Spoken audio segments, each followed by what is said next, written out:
We have a guest speaker, Bill Federer. He's got a nationally known TV show, a nationally known daily radio show. He's written a lot of books. And I have to say, he gave a remarkable talk this morning. And there is a gospel connection, but it's mostly a history lesson. And it's not a bad thing every once in a while to think about history. He had given me a number of topics, and so this morning, about 15 minutes before the first service, I said, why don't you talk on how the Bible influenced the founding of this country? And 15 minutes later, he got up, he came in and we started the service, and then a few minutes after we started, he launched into one of the most remarkable half-hour talks I've ever heard. You know how stingy I am about time, but I don't want him to shorten this because it is truly a remarkable talk. And so without further ado, I'd like to have Bill stand up and oh, you've even got your clock right there. Good for you. Wow. The clergy here don't even do that. Anyway, so welcome, Bill. It's wonderful to have you. And I should say that one of his first books was a book of quotations that I've used since practically the beginning of my ministry. So take her away, Bill. Well, thank you, Pastor. And it's a tremendous honor for me to be with you this morning, and I want you to know how much I respect your pastor, Bill Cobb, and the tremendous work he's been doing here. And, of course, I know he couldn't do anything without his precious wife. So it's a really tremendous pastor that you have, and I want you to know how much I really, really respect him.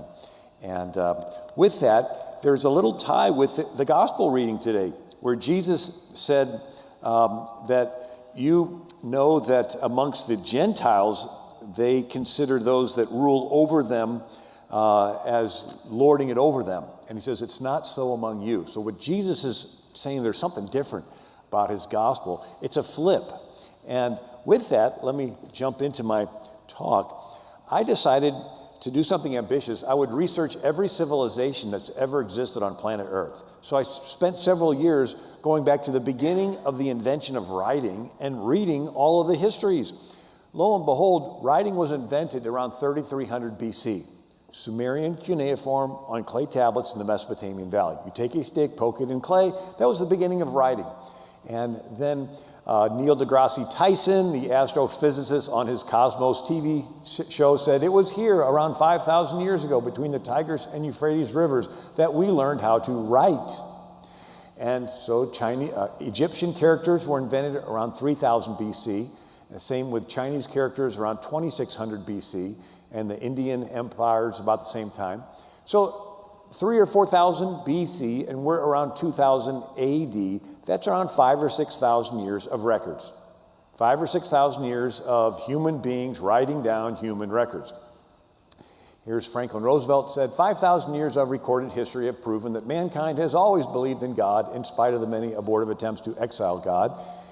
Here's a quote from Richard Overy, The Times Complete History of the World. No date appears before the start of human civilizations, around 5,500 years ago, and the beginning of a written or pictorial history. And so 6,000 years is really not that long. It's just 60 people living 100 years each back to back. How many of you have met someone who's lived 100 years or close to it? Maybe a grandmother? We're talking 60 grandmothers, and you're all the way back to the beginning of recorded human history. It's not that long ago. But now that we have 6,000 years of records, what do they show? They show there's been a 6,000-year quest to rule the world. And so we read that the first story is Nimrod, Tower of Babel. Jewish commentator Josephus said Nimrod wanted to build the tower so high that if God destroyed the world again with a flood, he could survive on top. So the tower had this defiant, in-your-face attitude toward God. God comes down, confuses the languages, and the people scatter. So we see this first illustration, power concentrated, defiant against God, power separated into the hands of the people. But it's almost like every generation since has tried to rebuild the Tower of Babel, only on a bigger scale, because with military advancements, you can kill more people, right? Iron's stronger than bronze, but it's that same fallen nature. And Have you ever seen this shell? It's like a nautilus seashell. It does a little circle, bigger circle, bigger circle. The rate of it, those circles, is called a geometric expansion, the golden ratio, or phi. And it is observable in nature, like in a hurricane or a tornado or a galaxy. I decided to see if it would apply to these empires throughout history. And I found it does. So the first one is, as I mentioned, Nimrod Tower of Babel. And then around 2500 BC is Gilgamesh, king of Uruk. And that's Iraq today. And his big invention was to build a wall around the city. So the oldest story ever written in any language is the Epic of Gilgamesh. And he goes on this long journey to meet this old guy who survived a global flood, calls it a global flood. And then around 2250 BC, Sargon of Akkadian has the biggest empire, which goes from the Persian Gulf to the Mediterranean. And then you have 2,000 years of Egyptian pharaohs, and they own the people, the cattle, the land. And then there's 5,000 years of Chinese emperors. And then around 700 BC, Assyria has the biggest empire that the planet had seen.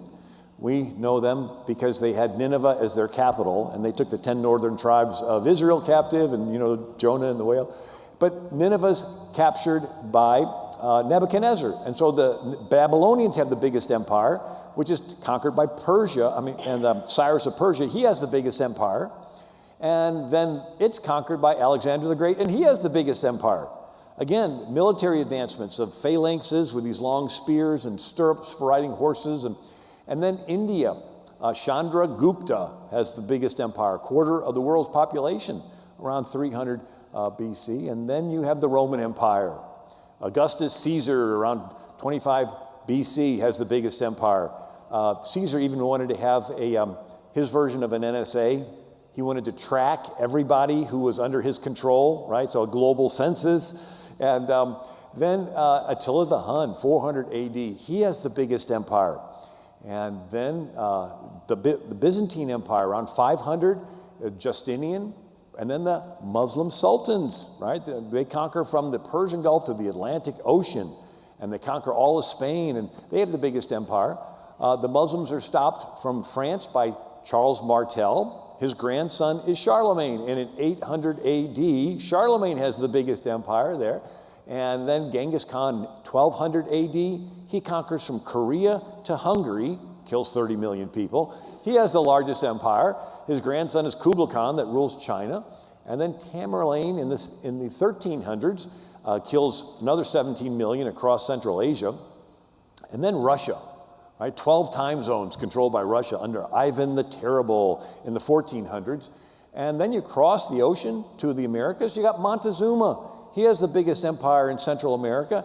And Atahualpa in Incan Peru has the biggest empire. Everyone in Peru was an employee of the state. And then the King of Spain in the 1500s, he has the world's biggest empire. The sun never set on the Spanish Empire. The Philippines are named after his son, King Philip of Spain. 1600s, the King of France has the biggest empire, Louis XIV, the Sun King. And then in the 1700s and 1800s, England, Britain, has the largest empire that planet Earth had ever seen. And so the sun never set on the British Empire. They controlled all of India, a quarter of the world's population, Australia, New Zealand, Hong Kong, British Guyana, Canada, and America. And now the problem with it, this quest for a global government to dominate people's lives goes all the way back to the fall in the garden. And Cain killing Abel, and this lust for power. And St. Augustine called it libido dominandi, the lust to dominate. And the Lord of the Rings movie, Gandalf tells Frodo, always remember, Frodo, the ring is trying to get back to its master. It wants to be found. Power wants to concentrate. And it pulls like gravity, like a magnet. It's just there. And it goes back to each of our own DNA. From the time Adam and Eve sinned, each of our own DNA has this sinful, selfish, fallen nature. So you put some babies in a playpen, one of them will take the rattle from the others. You put some kids on a playground, one of them is the bully hogging the ball. You put some junior high girls in a clique, and one of them is the diva. You put some natives in the woods, one of them is the Indian chief. And you put them in an inner city, one of them is a gang leader. And all a king is, in a sense, is a glorified gang leader. And it's a hierarchical system. If you are friends with the king, you are more equal. If you are not friends with the king, you are less equal. And if you are an enemy of the king, you are dead. It's called treason, or you're a slave. And it just keeps repeating itself around the world on a bigger and bigger scale. And it's like a pyramid, right? The king, the pharaoh, the dictator, the czar's at the top, and everybody that butters up to him there and the scribes, and then he has an army to enforce his will, and the slaves are at the bottom.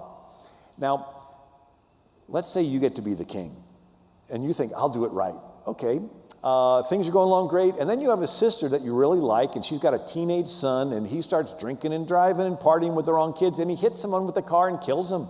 And now this teenager is facing manslaughter charges, mandatory prison, and your sister comes begging to you and says, you're not going to let my little Johnny get locked away half his life. It wasn't his fault. Those other kids talked him into it, blah, blah, blah.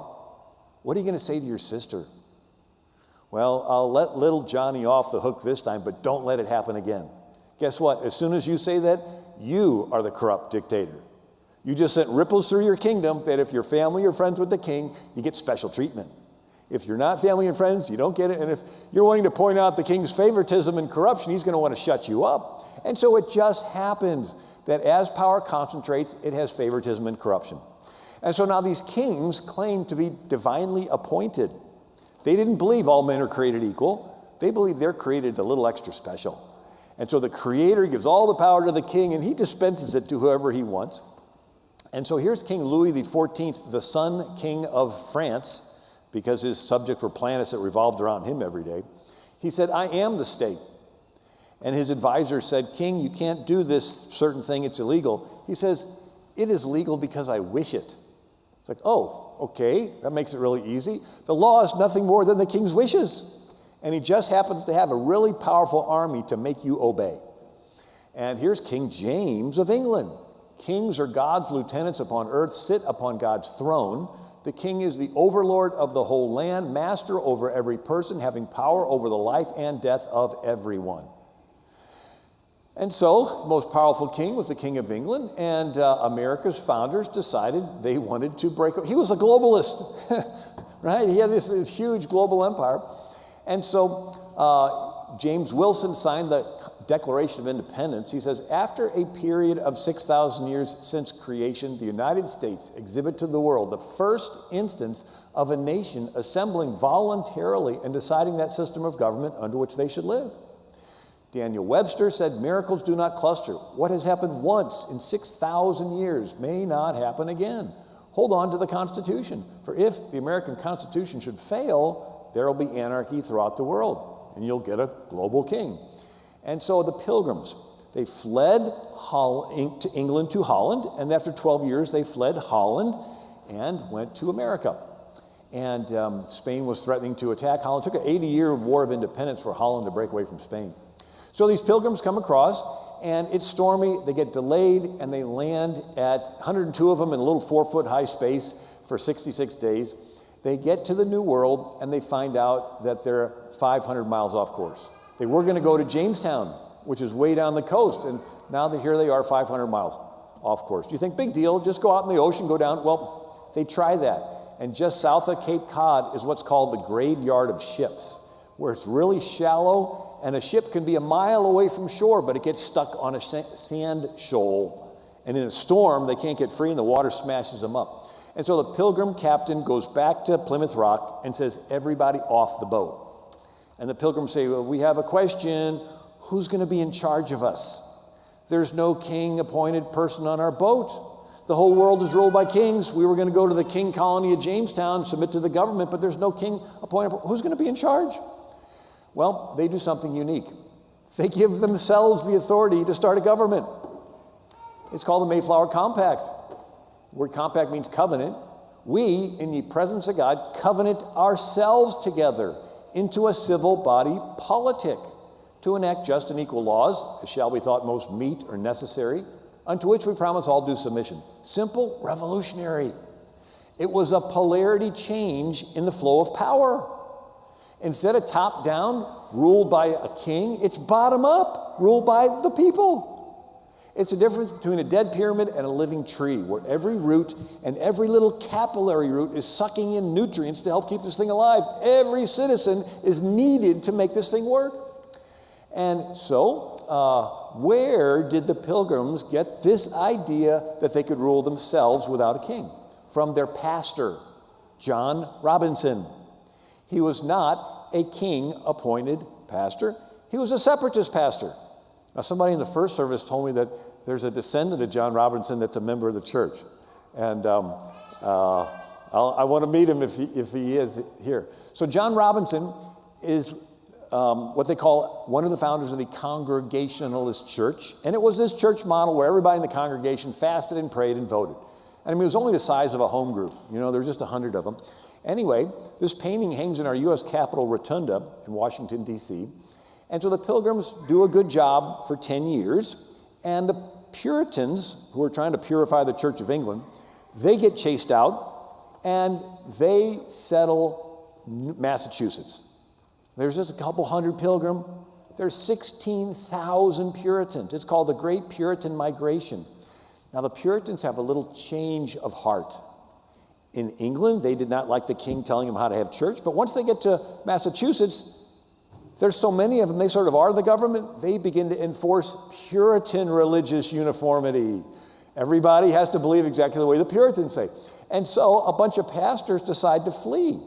Here's Justice Black, wrote in Engel versus Vitale, when some of the very groups which had most strenuously opposed the established Church of England found themselves sufficiently in control of colonial governments, they passed laws making their own religion the official religion of their respective colonies.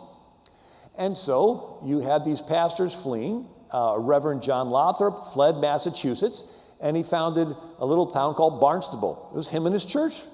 Another pastor in his church was Reverend Roger Williams, and he and his church flee and found Providence, Rhode Island. And then in the First Baptist Church in America, there's a Reverend John Wheelwright. He and his church flee and found Exeter, New Hampshire. And then a Reverend Thomas Hooker and his church flee and found Hartford, Connecticut. This is unique on planet Earth. At this time, you have Chinese emperors, India, Maharajas, Japanese emperors, King Kamehamehas in Hawaii, Muslim sultans, African chieftains, kings of Spain, France, and Austria, Norway, everything's kings. And here, this little New England experiment is you have pastors and their churches founding communities and setting up the laws for their little communities. And so this is 50 years before Europe's Age of Enlightenment. These are pastors fleeing Puritan uniformity. And you got Thomas Hooker and his church found Hartford. His church asks him how they should do the government, and he gives a sermon in 1638 titled, "The Foundation of Authority is Laid, Firstly, in the Free Consent of the People." It's like the Pilgrims, it's the bottom up. And that is reflected in our Declaration, government from the consent of the governed. And in his sermon, he says the privilege of election belongs to the people. This is reflected in our Constitution, we the people. And his sermon goes on, they who have the power to appoint officers and magistrates, it is in their power also to set the bounds and limitations of the power. And so his sermon is written down. It's called the Fundamental Orders of Connecticut. It was the Constitution for the state. From 1639 up until 1818, Connecticut used Reverend Thomas Hooker's sermon as their constitution. And so Connecticut was called the Constitution State. And here's a plaque in England. Thomas Hooker, founder of the state of Connecticut, father of American democracy. Did you know that over in England, they think that this pastor is the father of American democracy? Here's another plaque in England. Thomas Hooker, Puritan clergyman, reputed father of American democracy. Here's a statue of Thomas Hooker holding a Bible on the Capitol grounds in Hartford, Connecticut. At the base, it says, leading his people through the wilderness, he founded Hartford. On this site, he preached the sermon, which inspired the fundamental orders. It was the first constitution that created a government. Here's another plaque in Hartford. Thomas Hooker's preached his famous sermon, the foundation of authority is laid in the free consent of the people. And then the people have representatives pass the fundamental orders. Fundamental orders say the people conjoin ourselves to be as one public state or commonwealth. Sounds like the Mayflower. We covenant ourselves together to form a civil body and to preserve the liberty and purity of the gospel of our Lord Jesus. And here's another plaque in Hartford. It says, Thomas Hooker's congregation established the form of government upon which the present Constitution of the United States is modeled. Right? So everybody in the congregation had a little say, and so this was the model for the Constitution. And so Roger Williams founded Rhode Island. The government in this island is a popular government. That is to say, it is power in the body of free men orderly assembled. So in New England, instead of separation of church and state, it's the pastors and their churches that created the state. How could you say pastors don't get involved in politics when it's the pastor's sermon that's the Constitution for the state? How could you say church members don't get involved in politics when all there is in Hartford are the church members? And so in New England, they realized that the kingdom of God could not be forced from the top down. They fled from Europe, where kings were burning people at the stake for not believing the way they did. And they saw in the Bible that Jesus never forced anyone to believe in him. He even said something difficult, and many disciples walked with him no more. Said, this is a difficult saying. And Jesus turns to Peter and says, you want to go too? And Peter says, where else can I go? You're the only one with the words of eternal life. Jesus was willing to let him go. He didn't force anyone. And so if Jesus didn't force anybody to follow him, we can't. And so if the kingdom of God cannot be forced from the top down, how's it going to happen? Well, they thought that if the majority of the people held godly values and elected representatives with their values, then laws would be passed reflecting those values, and the values of the kingdom could come voluntarily from the bottom up, not forcibly from the top down. And so this is the change that took place in New England. Instead of this divine right of kings, creator king to the people, it's creator directly to the people. We sort of leave out the king. And so the creator gives the rights to each person individually, and we're all equal, so we choose from amongst ourselves who's going to fix the potholes in the road and who's going to take care of the bridge and do little responsibilities. Calvin Coolidge says, placing every man on a plane where he acknowledged no superiors, he must inevitably choose his own rulers through a system of self-government. And so it's this idea where people are in agreement with each other, rights from God, they're accountable to God. It's the idea of a covenant from ancient Israel. And Coolidge says, the principles which went into the Declaration are found in the sermons of the early colonial clergy. They preached equality because they believed in the fatherhood of God, brotherhood of man. And anyway, so pastors, where did they get their ideas? Little England Magna Carta, little Roman Republic, little Athenian democracy, but ultimately ancient Israel. That's right. So the Constitution was written, but it needed to be ratified by 9 states. And they had 8, but New Hampshire was in line to be the 9th state, but they were having a problem. So they pause, have a day of fasting, and they get back together. Harvard President Samuel Langdon gives an address titled, The Republic of the Israelites, an Example to the American States. Instead of the 12 tribes of Israel, we may substitute the 13 states of the American Union and see this application plainly.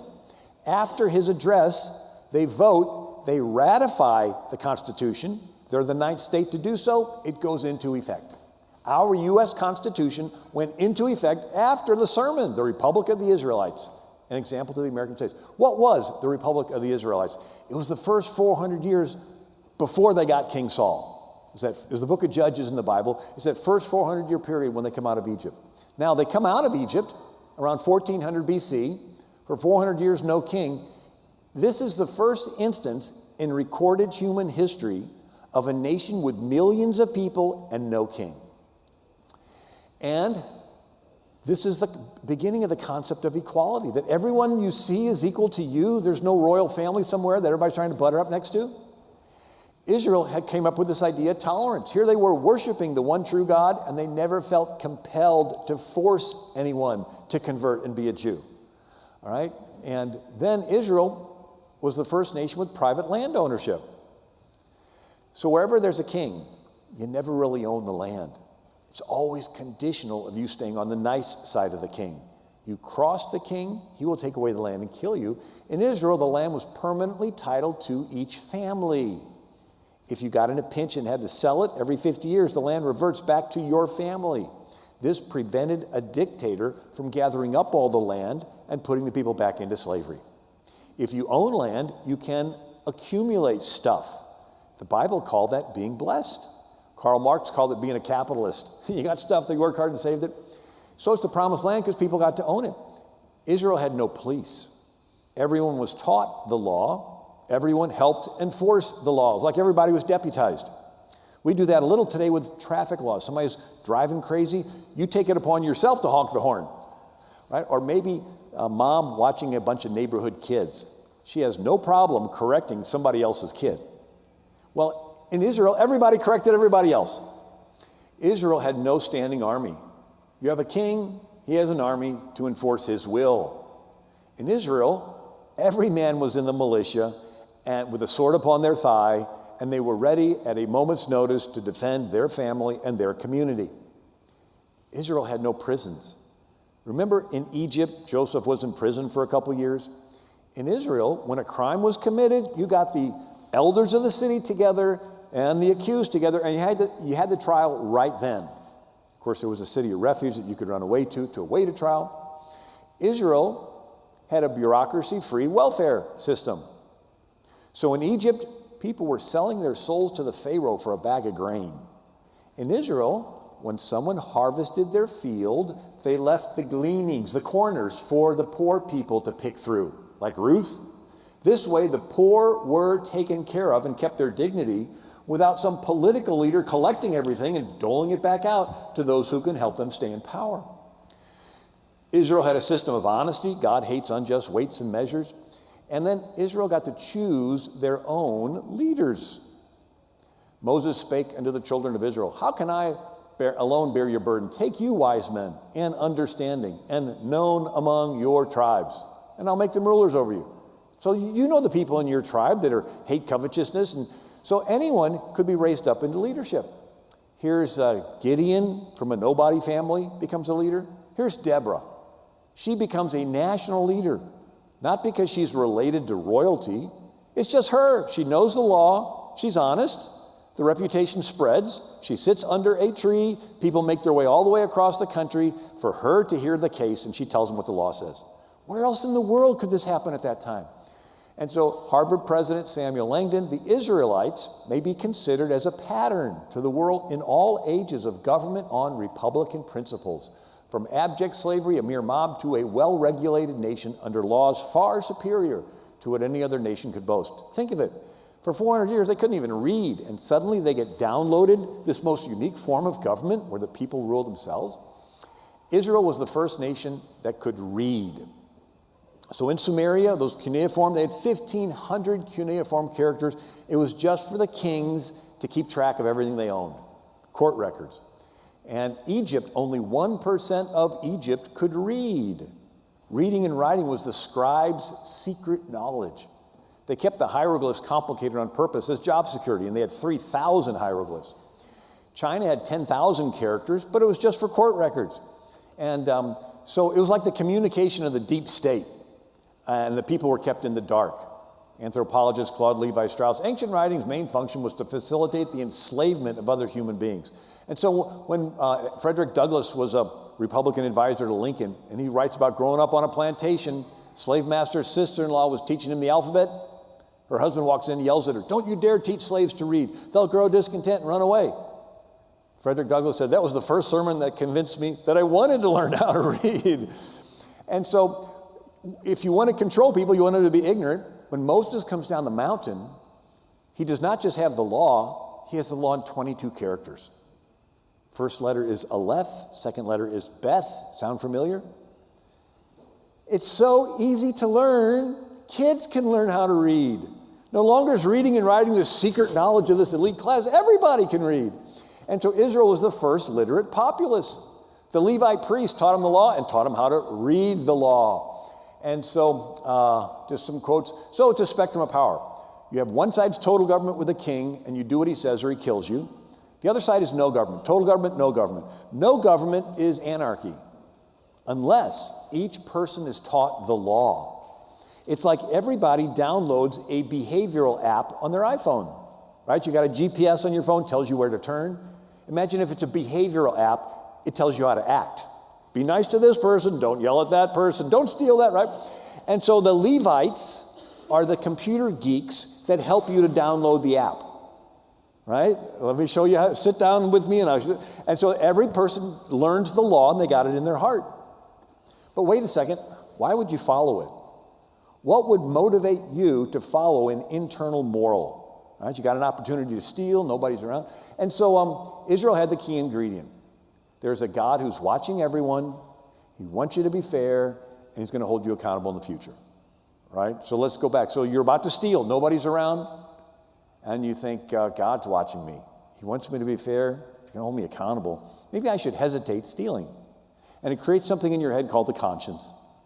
If everybody in the country really believes this, you can maintain complete order, safety, and security for property. Ladies can walk everywhere without being worried about being attacked because everybody is aware that there's God. So when we say it's one nation under God, it's more than just a nice little acknowledgement.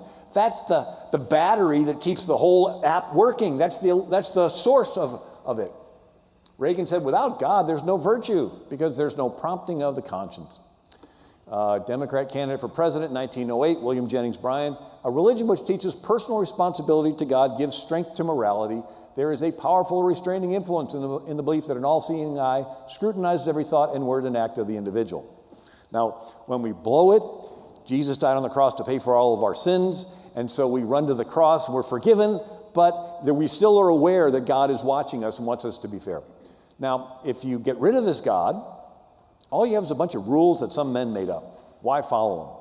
Some will out of habit. Others are going to say, forget this, I'm not going to follow them. And it turns into chaos and lawlessness and robbing and stealing and smashing windows and buildings on fire.